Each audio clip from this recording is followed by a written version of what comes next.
Ok, vamos lá, né, começar agora a conversar um pouco, né, com a Iris Barbosa Barreira.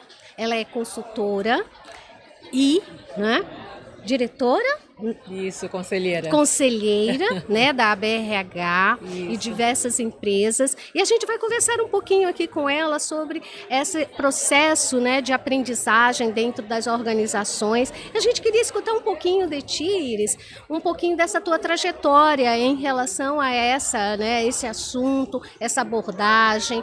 Como é que foi para ti? Como é que está sendo, né? Como é que você percebe isso dentro das organizações? Um prazer estar aqui, poder falar um pouquinho sobre um assunto que eu sou absurdamente apaixonada, que é pela aprendizagem. Eu tive uma carreira um pouco inusitada, né, do balcão até a alta direção. Então eu fui atendente de lanchonete no McDonald's e cheguei a ser diretora de treinamento para a América Latina, tanto do McDonald's como depois da Apple. E eu acho que isso só foi possível porque eu tive um processo de aprendizagem estruturado dentro de ambas as empresas, né? Então você ter um profissional comprometido, ter um profissional talentoso e você investir no desenvolvimento desse profissional, que tem a ver com essa cultura de aprendizagem, possibilita justamente isso, né? Que a pessoa saia de uma posição básica para uma posição um pouco mais elaborada, podendo contribuir com a organização, porque ela aprendeu. Obviamente a gente não aprende somente dentro da empresa, a gente aprende dentro da empresa, a gente acaba fazendo uma faculdade, fazendo um curso de idioma, a gente também tem que investir no nosso autodesenvolvimento, mas eu diria que a cultura de aprendizagem, tanto no McDonald's como na Apple, foi crítico para que eu pudesse chegar onde eu cheguei. E que benefícios a cultura de aprendizagem traz, não só para os colaboradores, né, mas também para a empresa, para as empresas? Eu acho que é uma excelente pergunta, é um excelente ponto, porque eu acho que não pode beneficiar somente o colaborador. Sim. Acaba sendo uma consequência, uma vez que beneficia esse colaborador e ele então é mais talentoso, ele tem mais habilidade, ele tem melhores competências, ele vai trabalhar melhor, ele está motivado porque vê que a empresa está fazendo um investimento no desenvolvimento dele. Sim. E ele trabalhando melhor, obviamente que é uma consequência. Por exemplo, se você trabalha com uma empresa de produtos, melhores produtos, ou se você trabalha com uma empresa de serviços, melhores serviços, ou menores desperdícios, ou maior produtividade, tudo isso de alguma maneira vai refletir no resultado da companhia. Então, eu acho que eu diria que o resultado final de uma organização, tendo a cultura de aprendizagem, obviamente é resultado, é o crescimento dessa organização, é a perenidade dessa organização, mas existe uma outra, ou na verdade, uma série de benefícios, né? Desde o ambiente de trabalho mais agradável, porque as pessoas estão aprendendo, o ambiente de trabalho mais inovador, porque as pessoas estão aprendendo e trocando ideias, né, exatamente. Então, ideias. Os benefícios são inúmeros. Isso, e tem também o fato de tornar essa organização uma organização atrativa também, não é? Exatamente. Para as pessoas mesmo de fora, elas ficam com vontade de vir, né, para a tua organização, uma vez que hoje não se leva somente à questão de salários, né? Mas muito mais o que possibilita é um aprendizado, é a autonomia que as organizações estão dando. Isso é muito bacana quando a gente tem esse processo realmente dentro das empresas. E conta para nós um pouquinho, já que a gente falou de benefícios, de importância, conta para a gente também um pouco de como é a estratégia que a gente pode ter para implementar um processo de aprendizagem dentro das organizações. É um grande desejo, né, de muitas empresas ter esse processo. A gente sabe que não é fácil, né? Eu acho que você também tocou num ponto excelente, porque as pessoas querem ter a cultura de aprendizagem, elas querem ter as pessoas bem formadas, já prontas para poder fazer as coisas dentro da organização. É tanto que muita gente fala, para essa posição eu quero uma pessoa já com a experiência, porque às vezes a pessoa não quer fazer o investimento, porque sim tem um investimento. Tem um investimento de tempo, tem um investimento de dinheiro. Financeiro mesmo, exatamente, né?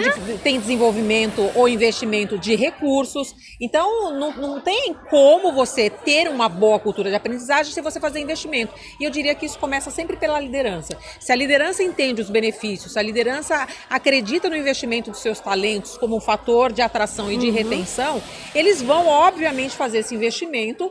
E aí, uma vez que isso faz parte da estratégia da companhia, isso vai acontecer. Então você está colocando para a gente que o processo de aprendizagem, ele tem que vir como estratégia mesmo, né? Não é algo que, vamos fazer e vamos fazer isso acontecer. Isso não acontece desse jeito. Tem que vir como estratégia pensada, planejada, vindo de uma direção maior para que isso realmente aconteça dentro da empresa. Você falou exatamente o correto. Tem que fazer parte da estratégia. A aprendizagem também não é uma aprendizagem qualquer. Vamos ensinar corte e costura. Não, a aprendizagem tem que estar conectada e tem que ser inerente ao negócio. Obviamente que às vezes a gente até investe numa aprendizagem que tem mais valor para o profissional do que para a empresa, como uma oportunidade de desenvolvimento de um talento que você tem. Mas grande parte daquilo que eu chamo de currículo, que é o que as pessoas vão aprender dentro de uma organização, são competências necessárias para fazer o negócio ser melhor, para fazer o negócio ser mais competitivo. Isso. Então, eu estou totalmente de acordo contigo que isso tem que fazer parte da estratégia da companhia e depois a gente tem que medir quais são os resultados que foram alcançados com essa estratégia. Isso. E quando a gente vê essa linha, de trabalho, de metodologia, a gente pensa exatamente no que a gente coloca hoje, os skills, as competências necessárias, alinhadas, linkadas com os processos, com aquilo que é estratégico das organizações, para que tenha um resultado que seja realmente um resultado para a organização também. É óbvio que a gente trabalha um pouco com eles também a questão do desenvolvimento pessoal, claro. Né? Isso tem que estar muito linkado, né? A gente tem que perceber, tem que ter os mapeamentos de perfil para a gente saber se essas pessoas estão ok dentro das nossas organizações, para que a gente possa investir, trazer essas pessoas para a gente dentro do processo de aprendizagem como uma forma também de autodesenvolvimento, o prazer de autodesenvolver. Acho que esse é um ponto também que a gente precisa tocar quando a gente faz uma estratégia, uma implementação de um processo como esse dentro das organizações. E você sabe algo interessante? Assim, eu acho que eu que estou há muitos anos fazendo isso, uma coisa que eu percebo nos dias de hoje é que antigamente aquilo que você definia como estratégia de desenvolvimento, ela durava mais tempo. Né? É como você no passado fazia um curso, uma faculdade, por exemplo, de engenharia, e você ia ser engenheiro e pronto. O que acontece hoje é que o mundo está mudando numa velocidade tão incrível que você tem que estar renovando aquele conhecimento muito mais vezes. E aí também tem um outro lado dessa questão da cultura, é que às vezes a pessoa aprendeu alguma coisa, ela tem experiência com alguma coisa e ela acha que ela tem que usar aquilo para sempre. E não é assim, principalmente a liderança.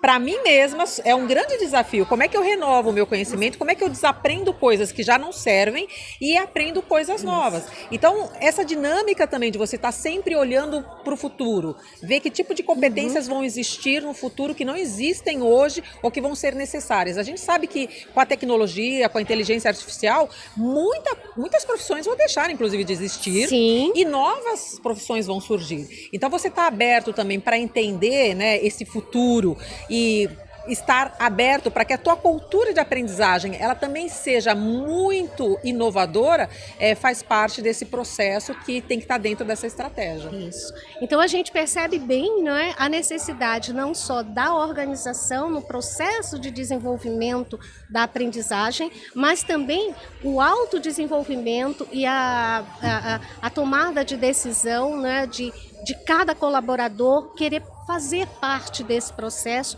não só da empresa de aprendizagem, mas do seu próprio processo de aprendizagem. Acho que isso é muito bacana quando ele descobre isso, que o benefício maior e primeiro que eu vejo é para ele mesmo.